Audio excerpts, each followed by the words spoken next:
6 minutes, une flamme ancienne peut réveiller ton troisième œil. Mais ce rituel est presque interdit. Je m'appelle Lina. Depuis des années, j'accompagne des chercheuses et chercheurs qui veulent ouvrir des portes intérieures sans précipiter le processus. Aujourd'hui, je te propose une pratique courte, nette et respectueuse. Le rituel interdit de la flamme qui active votre troisième œil en 6 minutes. C'est un protocole symbolique, construit autour de plantes maîtresses, d'une intention claire et d'un geste rituel simple. Il ne promet rien que tu ne puisses expérimenter toi-même. Il invite, il oriente, il respecte les limites du corps et des traditions. Si tu veux aller plus loin, j'explique aussi comment préparer des infusions plus longues à l'avance ou utiliser des concentrés pour la version express. Et je te propose un guide complet en lien si tu veux approfondir en toute sécurité. Avant toute chose, une phrase pour situer.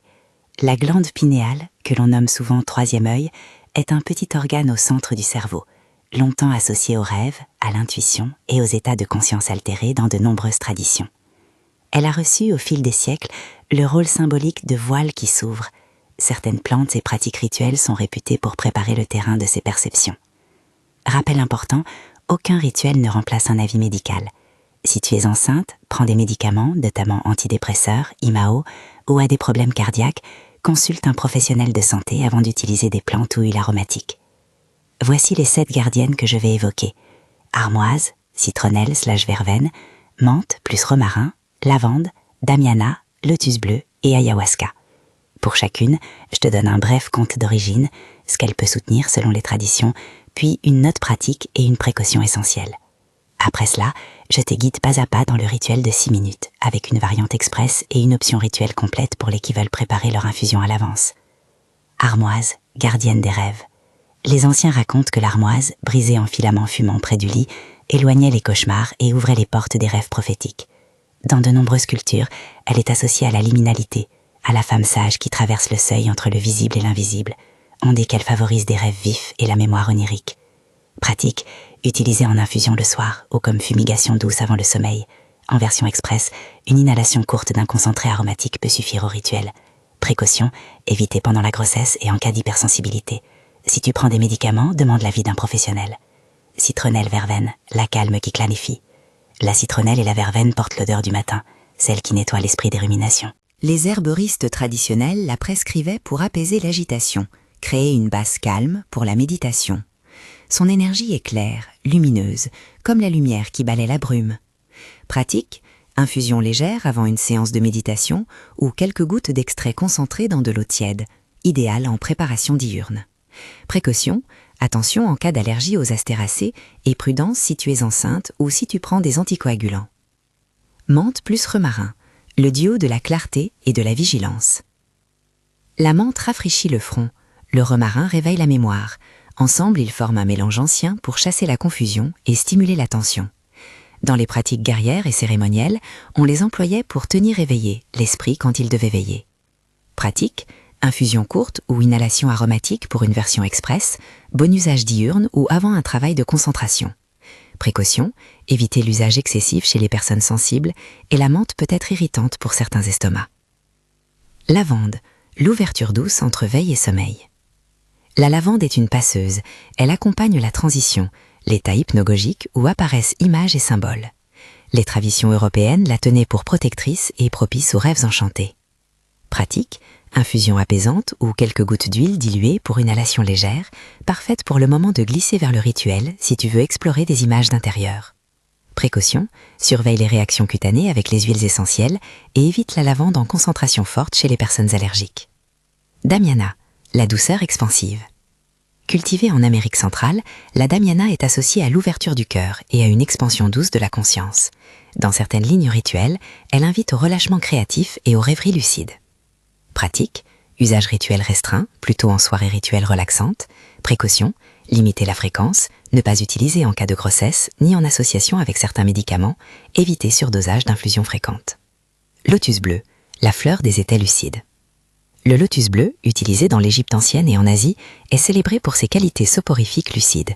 Il aide à créer un voile symbolique entre les mondes, favorisant rêves et visions douces. Sa réputation est celle d'un pont entre l'éveil et l'onirisme. Pratique, pris en infusion ou comme teinture légère, en usage occasionnel. à 1 à 2 fois par semaine maximum selon tolérance. Précaution, éviter chez la femme enceinte et modérer l'usage chez les personnes fragiles. Respecter la législation locale quant à sa commercialisation. Ayahuasca, la cérémonie qui exige encadrement. L'ayahuasca est la plus puissante et la plus complexe de cette liste. Elle appartient à des traditions chamaniques profondes et ne doit pas être banalisée. Dans les cultures amazonées, elle est consommée sous la conduite de chamans formés et dans un cadre rituel strict. Pratique, je ne donne aucune recette ni mode de préparation. Si tu envisages une cérémonie, recherche un centre reconnu, des praticiens éthiques et informe-toi sur la légalité dans ton pays. Précaution, interaction grave possible avec des médicaments, notamment IMAO, contre-indiqués en grossesse, nécessite un accompagnement professionnel. Tu vois, chaque plante a sa personnalité, son contexte, ses usages. Elle demande respect, compréhension et prudence.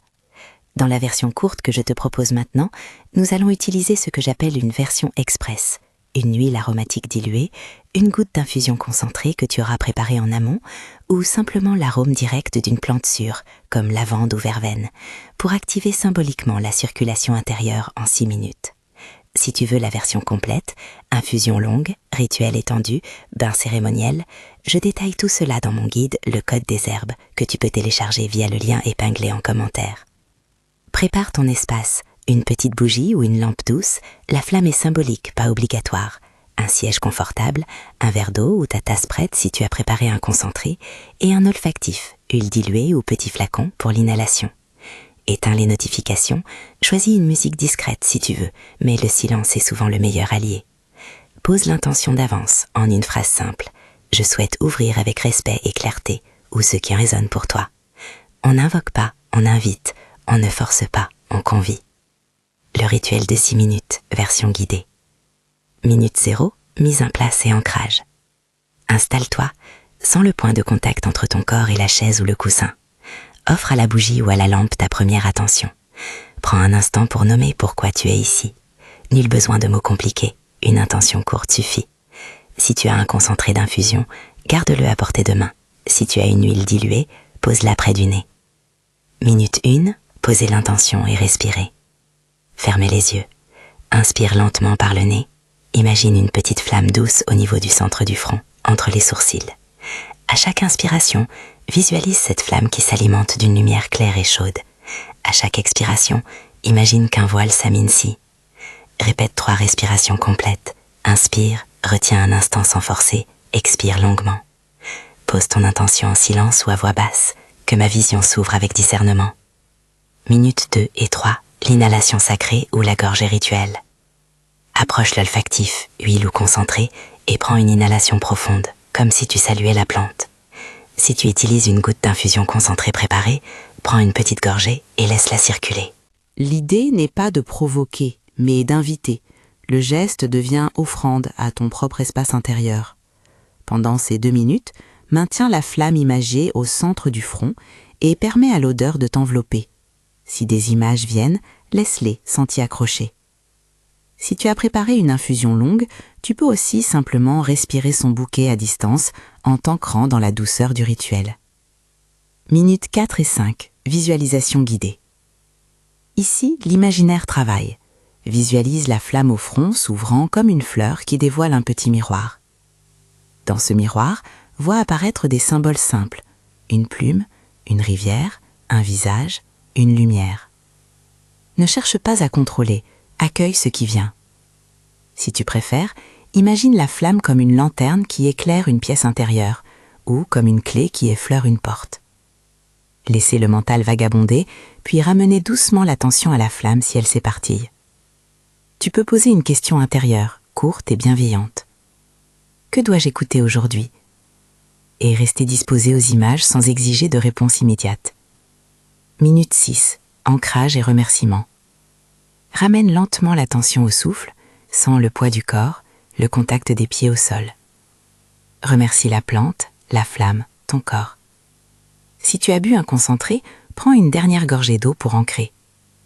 Éteins la bougie avec respect ou laisse-la quelques instants puis éteins-la quand tu es prêt. Note mentalement une chose que tu retiendras de ce rituel, même minuscule, une couleur, une émotion, un mot. Ce sera ton fil pour les heures à venir. Variante express et variante complète. Variante express. Si tu manques de temps, concentre-toi sur 3 respirations profondes avec une inhalation de ton olfactif préféré et une visualisation d'1 minute. Même ce court geste rituel change la qualité de ton attention. Variante complète. Pour des explorations plus profondes, prépare une infusion la veille et laisse-la infuser longuement. Pratique le rituel dans une demi-heure de calme avec plus d'espace pour l'onirique. Dans le guide Le Code des Herbes, je fournis des protocoles détaillés pour préparer ces infusions en toute sécurité, des méditations guidées plus longues et des journaux pour suivre tes rêves et visions. Tu trouveras le lien épinglé en premier commentaire si tu veux le télécharger. Avant d'aller plus loin, un rappel crucial. Ce rituel est symbolique et sécuritaire s'il est pratiqué avec précaution. Voici des lignes de sécurité à respecter absolument. Avertissements et précautions essentielles. Ne jamais utiliser ces plantes si tu es enceinte ou si tu suspectes une grossesse. Beaucoup d'herbes, dont l'armoise et la damiana, peuvent être contre-indiquées durant la grossesse. Si tu prends des médicaments, notamment des antidépresseurs ou des traitements affectant le système nerveux, consulte ton médecin. Certaines interactions peuvent être graves. Les plantes comme le lotus bleu et la damiana peuvent interagir avec des médicaments. L'ayahuasca, quant à elle, présente des risques majeurs d'interaction et est strictement à éviter sans encadrement professionnel. Si tu as des problèmes cardiaques, de l'hypertension ou toute condition médicale sérieuse, demande un avis médical avant toute expérimentation. Respect des traditions et légalité. L'ayahuasca est une médecine cérémonielle, pas une curiosité à tester chez soi. Dans de nombreux pays, sa préparation ou sa consommation est contrôlée ou illégale. Si tu envisages une cérémonie, choisis des praticiens reconnus, vérifie la légalité locale et sois consciente des implications psychologiques et physiques. N'essaie pas de reproduire une cérémonie traditionnelle sans formation et sans consentement des communautés qui la pratiquent. Le mot « interdit » dans le titre renvoie à l'histoire. Ces plantes et pratiques ont souvent été réprimées, mal comprises ou commercialisées sans respect des peuples qui les protègent. Notre approche ici est humble. Nous honorons, nous ne pillons pas. Fréquence et combinaison. Pour les plantes actives mais douces, lavande, verveine, citronnelle, un usage régulier léger est possible. Pour des plantes plus puissantes comme la damiana ou le lotus bleu, limite-toi à 1 ou 2 fois par semaine et observe comment ton corps réagit. Évite de combiner plusieurs plantes actives le même jour sans expérience. Commence par une plante unique sur plusieurs semaines pour sentir ses effets. Si tu utilises huiles essentielles, veille à la dilution appropriée, informe-toi et évite l'application cutanée si tu n'es pas certaine de la tolérance. Rappel éthique, pas de promesse absolue. Je veux être claire. Personne ne peut garantir des visions, une réalisation soudaine ou une guérison parce qu'une plante a été utilisée. Les récits de rêves vifs, d'images et de nouvelles perceptions sont des témoignages subjectifs. Ils existent, ils sont réels pour celles et ceux qui les vivent, mais ils ne constituent pas une promesse universelle. Approche chaque séance avec curiosité et humilité. Si tu as aimé cette approche et que tu veux le protocole complet, recettes sûres, variantes d'infusion, méditation guidée longue, journaux pour noter les rêves et une section détaillée sur la sécurité pharmaceutique, j'ai compilé tout cela dans le guide Le Code des Herbes. Il contient aussi des bonus, méditations audio, liste d'achats responsables et suggestions de praticiens éthiques. Le lien est placé en premier commentaire épinglé. Télécharge-le si tu souhaites approfondir en responsabilité. Avant de conclure, quelques conseils pratiques pour intégrer ce rituel dans ta vie. Commence par une période d'observation. Tiens un carnet de rêves pendant 2 semaines et note les petits changements. Crée un petit hôtel respectueux. Une bougie, une plante, un objet significatif. Le rituel s'enrichit du sens que tu lui donnes. Utilise la version express lorsque ton emploi du temps est serré. Garde la version complète pour les jours où tu as de l'espace antérieur. Partage ton expérience avec un cercle de confiance si tu sens que des émotions puissantes émergent. Pour finir, un dernier mot sur l'interdit évoqué dans le titre. L'interdit dont je parle n'est pas une invitation à transgresser la loi ou les traditions. C'est le rappel que ces savoirs ont souvent été cachés, marginalisés ou mal utilisés. Notre engagement ici est de remettre ces pratiques sur un fond de respect, d'éthique et de prudence. Allumer une flamme, même symbolique, signifie s'engager à agir avec soin. Merci d'avoir traversé ces minutes avec moi. Si tu as vécu ce rituel, laisse un commentaire pour partager une image, un mot ou une émotion que tu as rencontrée, sans détails médicaux ni encouragement à l'illégalité. Abonne-toi si tu veux d'autres rituels courts et si tu connais quelqu'un qui pourrait respecter ces plantes et désire ouvrir le regard, partage la vidéo.